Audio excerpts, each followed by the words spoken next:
තෙරුවන් සරණයි. අද නොවැම්බර් 23 අපි ඉන්නේ අද ජේතවනාරාමේ.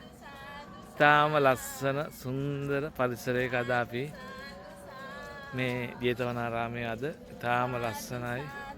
ලස්සනට මේ දුම වැටිලා. හරිම ලස්සන සුන්දර දර්ශනයක් අද ජේතවනාරාමේ. දා බුදු පියාණන් වහන්සේ අවුරුදු 19 වසරක් වැඩ සිටියේ මේ ජේතවනාරාමේ. මේ ස්පර්ශ කරන්නේ බුදු පියාණන් වහන්සේ ස්පර්ශ කර භූමිය.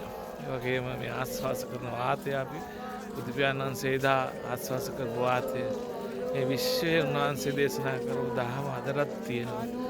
මේ ධම්සභා මණ්ඩපය අවුරුදු 19 වසරක් සමාපත්තියෙන් සමවැදිලා සියලුම ලෝකවාසීන්ට ධර්මයේ දේශනා කරපු මේ ජේතවනාරාමය.